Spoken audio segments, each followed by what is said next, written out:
If you want to practice all of the new PTE questions using artificial intelligence on an online portal that has a similar marking to your real PTE exam, head over to masterpte.com.au to create a free account. Here, you can practice all 4 sections separately and receive instant feedback for all of your speaking, writing, reading, and listening. You can also view and compare your answers with others who have already succeeded in achieving a high score. Download 9090 Band's template for speaking, writing, and listening. Take mock test, receive instant result, overall feedback, and in-depth analysis which helps you pinpoint exactly where you lose points.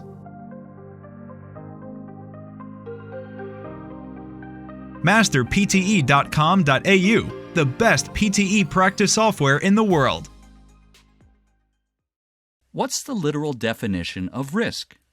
Business schools use risk analysis. So what do you mean by risk? And we need a dictionary.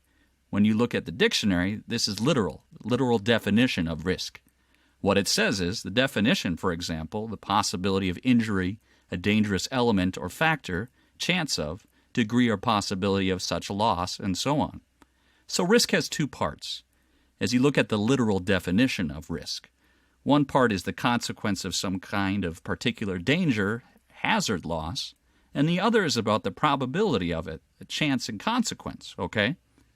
And then, at least just as English language concerns, when you look up the word of safe and safety, which you'll earn as, it's a little bit of a loop, a little circular argument that free from harm or risk, secure from danger, harm, or loss, the condition of being safe, and so on for all. And what do we take out of it? At least when we talk about safe, at least in English language, we are talking absolute something is safe or it sounds safe.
You've got sound receptors in your ear,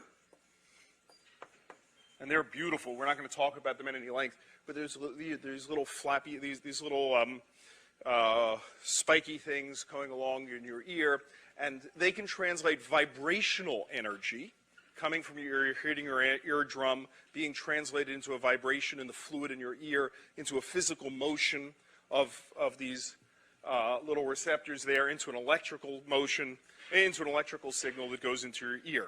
So all that's pretty impressive stuff. We're not going to talk about the details of it, but I invite some of you who want to learn more about this, particularly MIT students, I think, find receptors to be really quite remarkable.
Talent is premium, and there is a war for talent in 1990s because of the talent shortage.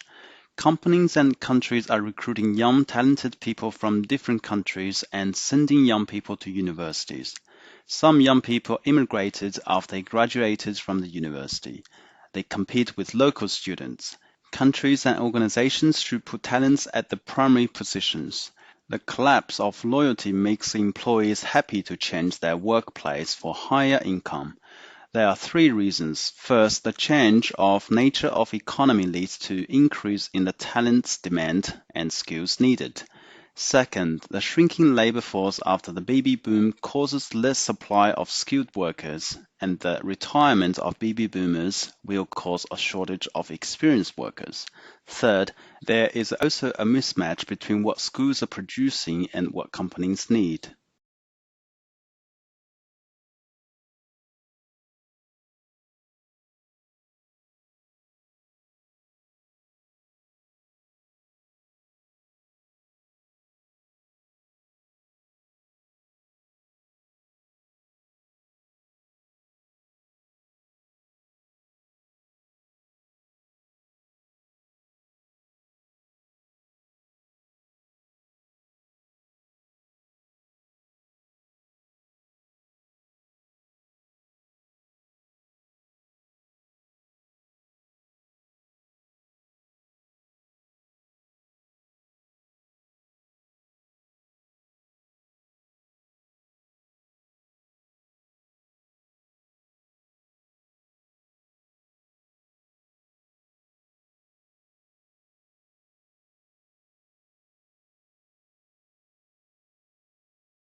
According to the information from skeletons, as we don't have the real people to study on, our ancestors in Stone Age hunted animals for food instead of planting their food. That's why there was a wide variety of food.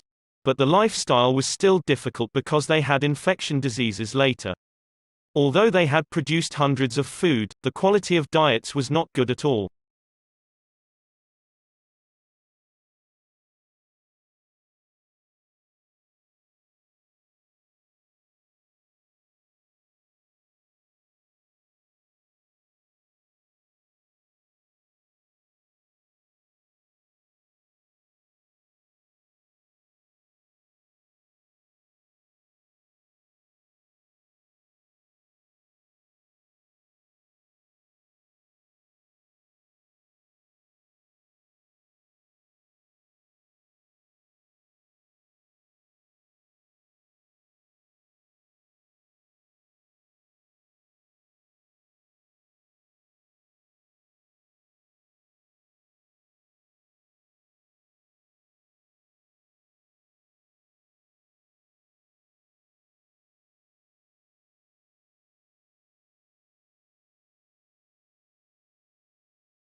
Last week we talked about how people recognize objects and really how well people recognize objects, given how difficult the problem is, given how objects can be seen in all different sorts of illumination, in different positions, in different angles.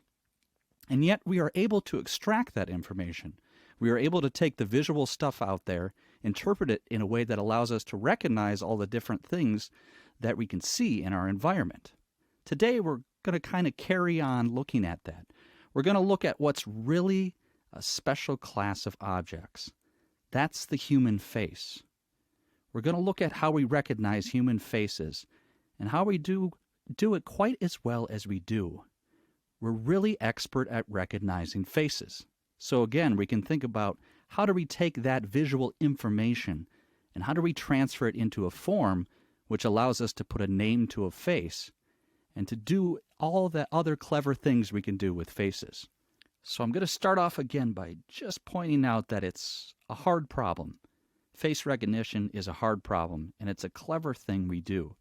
If you think about all the different types of faces you can recognize and all the different types of information you can get from the face, you kind of start to appreciate how well we can do face recognition.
Well, I would argue that what they will say was the most important thing to happen in the early 21st century was the merger of globalization and the IT revolution.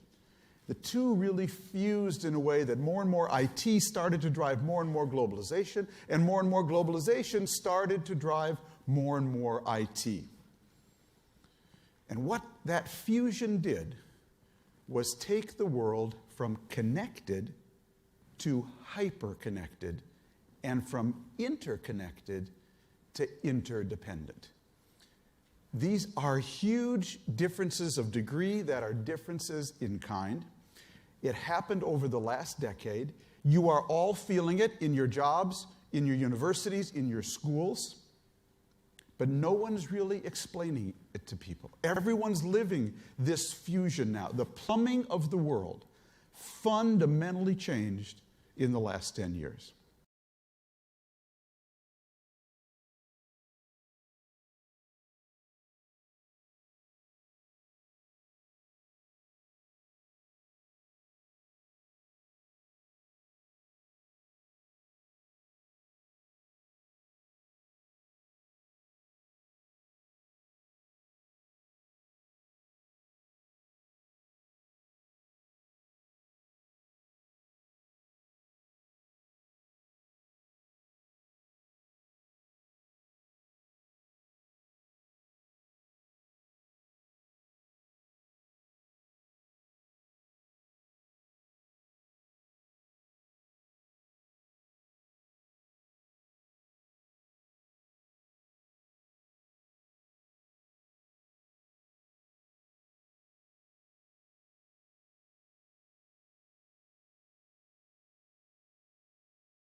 Let's think about perhaps the top 10 things that people would like to know or ought to know about Shakespeare if they're getting into his works.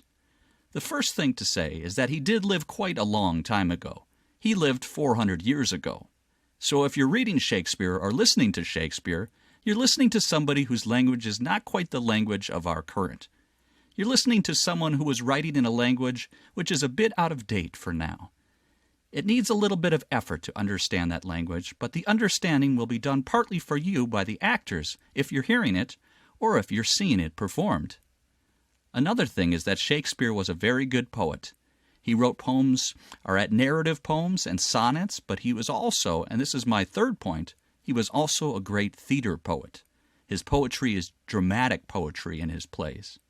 He's not just writing static poetry, lyric poetry in the plays, which is therefore declamation. He's writing dramatic poetry, which consists of interaction between the characters of the plays.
The main reasons for global bees' decline are industrial agriculture, parasites, pathogens and climate change.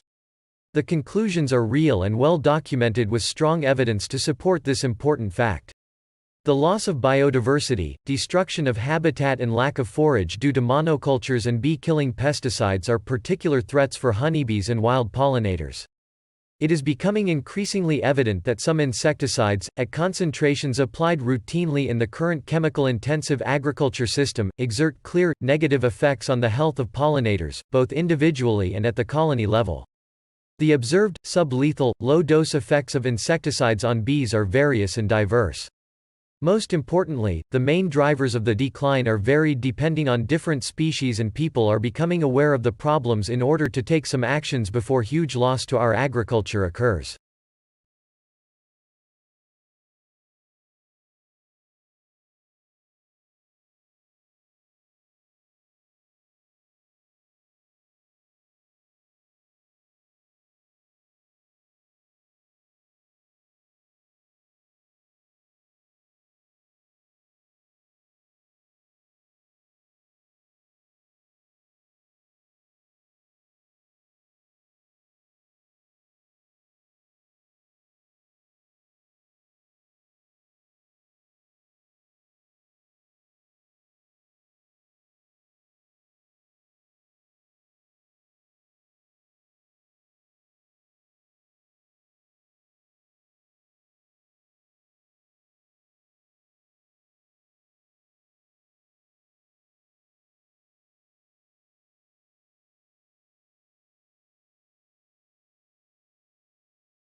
People forget things every day, including experiences, feelings and thoughts, and we call this process biological forgetting.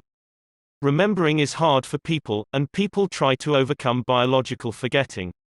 Humans' memory is not fixed, but it can be reconstructed and shaped by the past. People can capture precise things for a long period.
Poverty control is important in emerging world.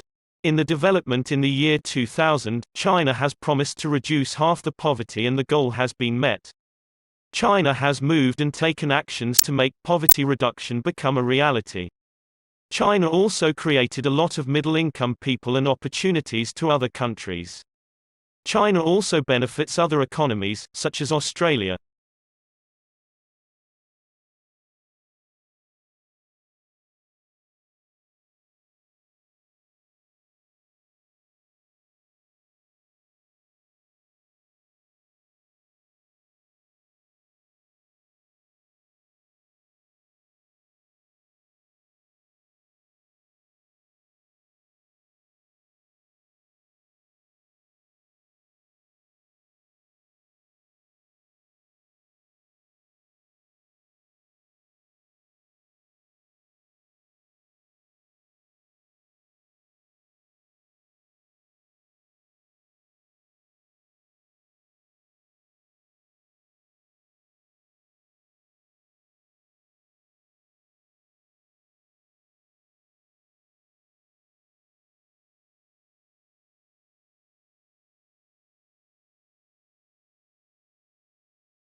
If you want to practice all of the new PTE questions using artificial intelligence on an online portal that has a similar marking to your real PTE exam, head over to masterpte.com.au to create a free account. Here, you can practice all 4 sections separately and receive instant feedback for all of your speaking, writing, reading, and listening. You can also view and compare your answers with others who have already succeeded in achieving a high score. Download 9090 Band's template for speaking, writing, and listening. Take mock test, receive instant result, overall feedback, and in-depth analysis which helps you pinpoint exactly where you lose points. Masterpte.com.au, the best PTE practice software in the world.